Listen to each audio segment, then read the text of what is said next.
onye akọla m iberibe o ụmụnne m ọ dịghị mmanya m ṅụrụ Ngozi Chukwu ịma na ọ na-abụ Ngozi Chukwu yọsa gị n'isi ibido ịyọrọ ịbara ụmụ wete n'ịṅụla mmanya o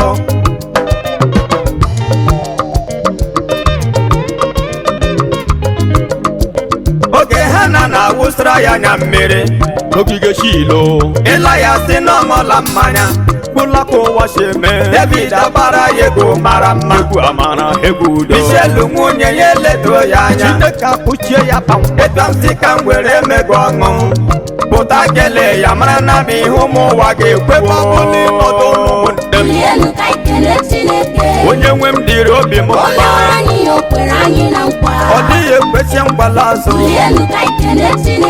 ihe o kwuru ka ọ na-eme ọ gwara